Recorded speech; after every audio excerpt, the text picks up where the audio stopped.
चाहे कोई कितना ही अपना क्यों न हो। जीवन की 3 बातें ऐसी होती हैं जिन्हें यदि किसी से बता दिया जाए तो सुख भी दुख बन जाता है और बनी बनाई इज्जत भी मिट्टी में मिल जाती है। हर हर महादेव। प्रिय दर्शकों, एक कौवे ने बताया, जीवन की ये 3 बातें कभी किसी को मत बताना, वरना जीवन भर पछताना पड़ेगा। दर्शकों, कौन सी है वह 3 बातें जो आज की कथा में हम लोग जानेंगे। दर्शकों, बहुत पुराने समय की बात है। गांव के किनारे एक विशाल और प्राचीन बरगद का पेड़ था। उसके तने इतने मोटे थे कि 4-5 लोग हाथों में हाथ डालकर उसे पूरी तरह घेरे नहीं रख सकते थे। उसकी शाखाएं आसमान की ओर इतनी फैली हुई थीं कि जैसे गांव की पूरी छांव उसी के नीचे समा गई हो। पुराने लोग कहते थे कि यह बरगद कई पीढ़ियों की गवाह है और इसमें जीवन के अनगिनत रहस्य छिपे हुए हैं। इस बरगद पर एक बूढ़ा परंतु बहुत बुद्धिमान कौवा रहता था। उसके पंखों में चमक और आंखों में अनुभव का प्रकाश था। वह केवल सामान्य पक्षी नहीं था, उसने समय और जीवन के उतार चढ़ाव को देखा था। गांव के लोग अक्सर कहते थे कि अगर किसी कठिनाई का सामना करना हो या जीवन का कोई रहस्य जानना हो तो उस बरगद के नीचे बैठो और कौवे की बातें सुनो। एक शाम की बात है। सूर्य अस्त होने को था और लाल सुनहरी किरणें गांव की गलियों और खेतों पर फैल रही थीं। गांव के कुछ लोग, कुछ युवक और बुजुर्ग बरगद के नीचे जमा हुए। उनकी आंखों में चिंता और जिज्ञासा दोनों झलक रही थी। किसी ने पूछा, कौवा दादा, जीवन में कितनी ही परेशानियां आती हैं, लेकिन कभी कभी लगता है कि अपने ही लोग हमें दुख देते हैं, ऐसा क्यों होता है? कौवा अपनी शाखा पर बैठे धीरे से सिर हिलाता हुआ बोला, मनुष्य अक्सर अपने दुख का कारण अपने शब्दों में ही ढूंढता है। कुछ बातें ऐसी होती हैं जिन्हें यदि तुम किसी को बता दोगे, चाहे वह कितना ही अपना क्यों ना हो, तो वही बातें तुम्हारा सुख छीन सकती हैं। यह सच है। जीवन में विवेक और समझदारी शब्दों से भी अधिक मूल्यवान है। गांव वाले कौवे की बात सुनकर चुप हो गए। हवा के साथ उसके पंखों की हल्की खड़खड़ाहट और दूर से आ रही पक्षियों की चहचहाहट ने वातावरण को और भी रहस्यमय बना दिया। कौवे ने देखा कि लोग गंभीर हो गए हैं, इसलिए उसने कहा, मैं तुम्हें एक कथा सुनाता हूं। इस कथा में वह सब कुछ छिपा है जो तुम्हें सीखना है। 3 ऐसी बातें जिन्हें कभी किसी से साझा नहीं करना चाहिए।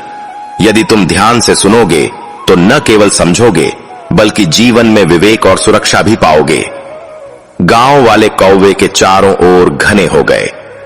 हवा की हल्की सरसराहट और पेड़ की विशाल शाखाओं की छाया में उनकी आंखें कौवे पर टिकी थीं। सबका मन एक साथ यह जानने को उत्सुक था कि आखिर कौन सी बातें हैं जो किसी से छुपाई जानी चाहिए। कौवे ने अपनी चोंच से हवा में हल्की आवाज की तरह कहा, सुनो और ध्यान दो, क्योंकि यह केवल कहानियां नहीं हैं, यह जीवन की वास्तविक शिक्षा है। यह वह रहस्य है जिसे जान लेने के बाद तुम्हारा दृष्टिकोण बदल जाएगा। बहुत समय पहले एक नगर में हरिदास नाम का एक सेठ रहता था। वह केवल धनवान ही नहीं था, बल्कि अपने क्षेत्र में ईमानदारी और समझदारी के लिए भी प्रसिद्ध था। उसका घर भव्य था, भित्ति चित्रों और सुनहरे झूमरों से सुसज्जित। परिवार में उसकी पत्नी, 2 संतानें और बूढ़े माता पिता रहते थे। हरिदास का व्यक्तित्व ऐसा था कि लोग उसे देखकर आदर और प्रेम दोनों महसूस करते थे। हरिदास का जीवन बाहर से पूर्ण और सुखमय दिखाई देता था, परंतु उसके मन में भी कभी कभी असुरक्षा की हल्की लकीरें उभर जाती थीं। वह हमेशा सोचता कि कोई भी अवसर या संपत्ति खो सकती है। यही कारण था कि वह बहुत ही खुलकर अपने सुख दुख का प्रदर्शन नहीं करता था। हालांकि वह अपने परिवार से बहुत प्रेम करता था और उन्हें खुश रखने के लिए हर संभव प्रयास करता था। हरिदास की एक आदत थी, वह अपने मन की बातों को किसी से साझा करने में जल्दबाजी करता था। उसे लगता था कि मन का बोझ हल्का करने के लिए दूसरों के सामने अपनी चिंता बताना ही पर्याप्त उपाय है। वह सोचता, अगर मैं अपनी परेशानी किसी से बांट लूं तो मुझे सलाह भी मिल जाएगी और मन हल्का होगा। लेकिन यह आदत कभी कभी उसकी कठिनाइयों का कारण बन जाती थी। कभी कभी मित्र या परिवार की बातें अनजाने में फैल जाती और हरिदास को उसके परिणाम भुगतने पड़ते। वह यह नहीं समझ पाता था कि जीवन में कुछ बातें ऐसी होती हैं जिन्हें केवल मन में रखना ही बुद्धिमानी है। एक दिन हरिदास ने सोचा कि वह अपने परिवार और मित्रों के सामने अपनी हर चिंता, हर योजना, हर डर साझा करेगा।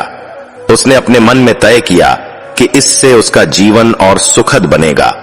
वह नहीं जानता था कि उसके यह निर्णय भविष्य में किस प्रकार की घटनाओं को जन्म देंगे।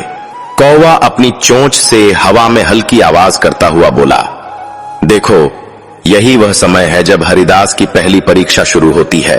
उसका सुख, उसका सम्मान और उसकी सुरक्षा तीनों ही उसकी अपनी बातों पर निर्भर होने वाले हैं। गांव वाले कौवे की बात सुनकर और भी उत्सुक हो गए। उन्होंने महसूस किया कि यह कथा केवल एक व्यक्ति की कहानी नहीं है, बल्कि जीवन की गहरी सीख है जो हर व्यक्ति के लिए प्रासंगिक है। धीरे धीरे अपनी कथा में उतरता गया। हरिदास के जीवन में एक ऐसा समय आया जब उसका व्यापार अचानक संकट में पड़ गया। बाजार में कुछ लोगों ने उसकी बेवजह निंदा की और उसे अपमानित किया। लोग उसकी क्षमता पर सवाल उठाने लगे और उसका प्रतिष्ठान हिलने लगा। हरिदास का दिल टूट गया और वह अत्यंत दुखी हो गया। उसकी आत्मा ने महसूस किया कि वह अब अकेला है और उसका सम्मान खतरे में है। उस दिन हरिदास घर आया। उसका चेहरा पीड़ा और चिंता से भरा हुआ था।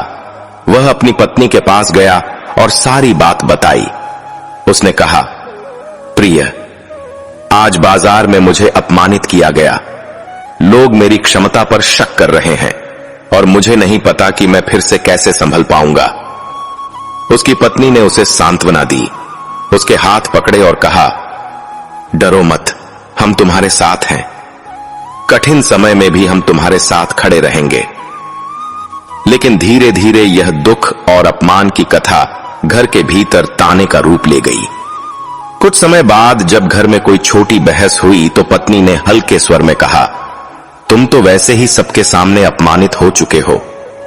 हरिदास के मन में एक ठंडी चुभन हुई। वह महसूस करने लगा कि जो उसने अपने मन की पीड़ा साझा की थी वही अब उसके खिलाफ तीर बन गई है। अपमान और कमजोरी की वह कहानी जिसे उसने केवल सांत्वना पाने के लिए कही थी, अब उसकी प्रतिष्ठा और आत्मसम्मान को चोट पहुंचाने लगी थी। कौवा चुपचाप अपनी आंखें पिंजड़े जैसी काली चमक से चमका रहा था। उसने कहा, पहली बात यही है, अपने अपमान और कमजोरी की कथा किसी से नहीं बतानी चाहिए। चाहे सामने वाला कितना ही प्रिय क्यों न हो, मनुष्य कभी कभी अनजाने में या परिस्थिति के दबाव में उस जानकारी का उपयोग कर सकता है, और वही जानकारी जो तुम्हारे लिए दुहक का समाधान थी, भविष्य में दुहक का कारण बन सकती है। गांव वाले कौवे की बात सुनकर एक क्षण के लिए मौन हो गए। उन्होंने महसूस किया कि जीवन में कितनी सावधानी आवश्यक है। एक छोटी सी भूल, अपनी पीड़ा किसी से साझा करना, कितनी बड़ी विपत्ति का कारण बन सकती है। कौवा ने फिर कहा, याद रखो, मनुष्य के शब्द जीवन में तलवार की तरह होते हैं।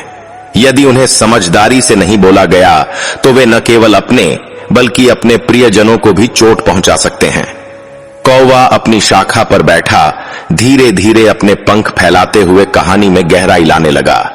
उसने गांव वालों की ओर देखा और बोला, हरिदास ने अपने जीवन में पहली बड़ी सीख तो ले ली थी, लेकिन यही वह समय था जब उसके सामने दूसरी परीक्षा आई, जो उसे और भी कड़वी सच्चाई दिखाने वाली थी। कुछ समय बाद हरिदास को व्यापार में एक बड़ा अवसर मिला। उसे लगा कि यदि वह इस अवसर को सही समय पर पकड़ ले तो उसकी प्रतिष्ठा और धन दोनों बढ़ जाएंगे। उसने मन में तय किया कि इस योजना को अभी पूरी तरह गोपनीय रखा जाए। वह सोचता रहा, यदि मैं इसे किसी को बताऊंगा तो मेरे अवसर पर कोई नजर रख सकता है और मेरा लाभ घट सकता है। लेकिन उत्साह और आत्मविश्वास में वह भूल गया कि उसने अपनी पत्नी को इस नई योजना की बात बता दी थी। उसने सोचा, वह मेरी सबसे बड़ी मित्र है, उसे क्या हानि होगी। अगले ही दिन जब हरिदास व्यावसायिक निर्णयों में व्यस्त था, उसकी पत्नी ने अनजाने में अपनी सहेली से यह जानकारी साझा कर दी। सहेली के पति ने यह सुनते ही अपने व्यापार में वही योजना पहले लागू कर दी। परिणाम स्वरूप हरिदास का अवसर हाथ से निकल गया। हरिदास उस क्षण समझ गया कि उसका विश्वास जो उसने अपने सबसे करीब व्यक्ति पर किया था, उसके लिए नुकसान का कारण बन गया। उसके चेहरे पर निराशा और पीड़ा की झलक थी। उसने महसूस किया कि उसकी गोपनीय योजना, जिसे उसने केवल सफलता के लिए रखा था, दूसरों की आंखों में अवसर बन गई। कौवा अपनी चोंच हिलाते हुए बोला, दूसरी बात यही है, अपनी गुप्त योजना और धन का रहस्य किसी से साझा नहीं करना चाहिए। चाहे सामने वाला कितना ही प्रिय क्यों न हो, जीवन में कभी कभी अनजाने में दी गई जानकारी तुम्हारे विरुद्ध काम कर सकती है। धन और योजना दो ऐसी चीजें हैं जिनका सुरक्षा कवच केवल विवेकपूर्ण गोपनीयता है। गांव वाले कौवे की बात सुनकर सोच में पड़ गए। उन्होंने महसूस किया कि अक्सर लोग केवल प्रेम और विश्वास पर भरोसा करके अपनी सबसे महत्वपूर्ण बातों को साझा कर देते हैं, परंतु जीवन में कई बार वही विश्वास कठिनाई में बदल जाता है। कौवा ने धीरे से कहा, याद रखो, संसार में बहुत लोग ईमानदार नहीं होते। कुछ लोग तुम्हारी जानकारी को अवसर में बदल सकते हैं। इसलिए हमेशा यह याद रखना कि मन की गहरी बातें और धन संबंधी योजनाएं केवल मन में सुरक्षित रखी जाएं। यही सबसे सुरक्षित मार्ग है। हरिदास ने इस अनुभव से यह भी सीख लिया कि जीवन में शब्दों और योजनाओं के प्रयोग में विवेक ही सबसे बड़ी सुरक्षा है। हरिदास ने अपनी पहली 2 परीक्षाएं जानी और समझी। उसने अनुभव किया कि अपमान और धन संबंधी योजनाओं के रहस्य साझा करने से कितनी हानि हो सकती है, परंतु जीवन की सबसे कठिन परीक्षा अभी बाकी थी, जो उसके अपने मन के गहरे भय से जुड़ी थी। कुछ समय बाद हरिदास ने महसूस किया कि उसके मन में हमेशा एक डर बना रहता है। उसे लगता था कि किसी भी समय वह सब कुछ खो सकता है, अपना धन, प्रतिष्ठा या परिवार का सम्मान। यह भय उसके दिन और रात दोनों में उसके साथ रहता। एक दिन वह अपने घर के आंगन में बैठा, अपने मन की पीड़ा अपने शब्दों में ढालते हुए अपनी पत्नी से बोला, प्रिय, मुझे हमेशा डर लगता है कि मैं सब कुछ खो दूंगा। मेरी मेहनत व्यर्थ जाएगी और लोग मुझे कमजोर समझेंगे।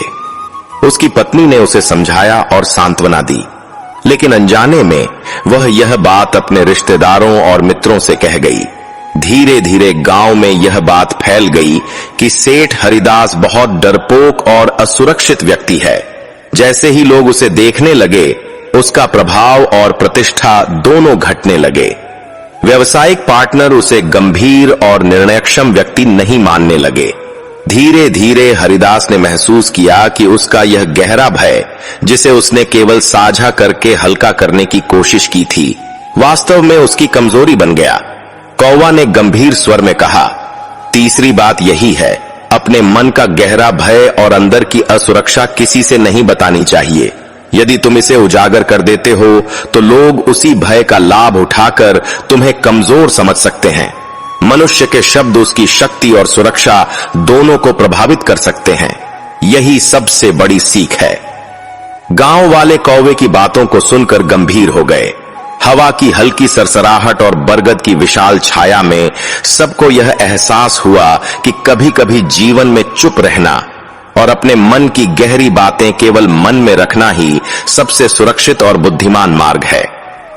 कौवा ने अपनी कथा समाप्त करते हुए कहा, याद रखो, प्रेम और विश्वास जीवन का आधार हैं, परंतु विवेक और सावधानी शब्दों में भी जरूरी हैं। जिन 3 बातों का मैंने तुम्हें उदाहरण दिया, अपमान, गुप्त योजना और मन का भय, इन्हें कभी भी बिना सोच विचार के किसी से साझा न करना। यह केवल जीवन की सुरक्षा ही नहीं, बल्कि सम्मान और प्रतिष्ठा की रक्षा भी है। गांव वाले देर तक चुप रहे। हर किसी के मन में कौवे की बातों ने गहरी छाप छोड़ दी। उन्होंने समझ लिया कि जीवन में प्रेम, विश्वास और विवेक तीनों का संतुलन रखना कितना आवश्यक है। इस प्रकार एक कथा समाप्त होती है। हम आशा करते हैं कि आपको यह हमारी कथा पसंद आई होगी। कथा पसंद आई हो तो वीडियो को लाइक करें और चैनल को सब्सक्राइब करें। आपका बहुत बहुत धन्यवाद कि आपने अपना अमूल्य समय हमें दिया।